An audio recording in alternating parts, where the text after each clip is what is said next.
பகவான் ஸ்ரீராமகிருஷ்ணரின் உபதேசங்கள்.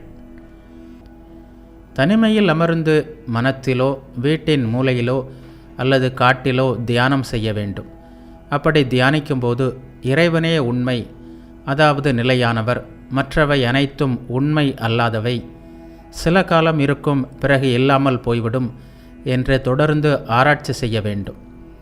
இவ்வாறு சிந்தித்து சிந்தித்து நிலையற்ற பொருட்களை மனத்திலிருந்து அகற்றிவிடு. எல்லா கடமைகளையும் செய், ஆனால் மனத்தை இறைவனிடம் வை. மனைவி, மக்கள், தாய், தந்தை எல்லோருடனும் சேர்ந்து வாழ். அவர்களுக்கு சேவை செய். அதே வேளையில் அவர்கள் உன்னுடையவர்கள் அல்ல என்பதை உள்ளத்தில் தெரிந்து வைத்துக்கொள். பணக்கார வீட்டு வேலைக்காரி அங்கே எல்லா வேலைகளையும் செய்கிறாள்.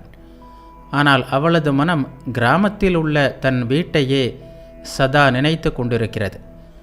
அவள் அந்த பணக்காரரின் குழந்தைகளை தன் குழந்தைகளைப் போலவே கவனிக்கிறாள். இருந்தாலும் அந்த குழந்தைகள் தன்னுடையவர்கள் அல்ல என்பது அவளுக்கு நன்றாக தெரியும். அதேபோல் உலகில் உள்ள நமது சொந்தங்களிடம் பழகும்போதும் நாம் நடந்து கொள்ள வேண்டும். ஆமை தண்ணீரில் எங்கும் அங்கும் தெரிகிறது, ஆனால் அதன் மனமெல்லாம் எங்கிருக்கும் தெரியுமா? தான் கரையில் இட்ட முட்டைகளின் மீது இருக்கும்.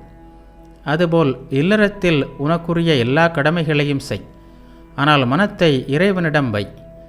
இறைவனிடம் பக்தியை அடையாமல் இல்லறத்தில் ஈடுபட்டால் மேலும் மேலும் சிக்கலில் மாட்டிக்கொள்வாய். ஆபத்து, துன்பம், கவலை இவையெல்லாம் வந்து மோதும்போது மன உறுதியை இழப்பாய். அது மட்டுமல்ல, உலகியல் விஷயங்களில் மனம் செல்கின்ற அளவுக்கு பற்றும் அதிகரிக்கும்.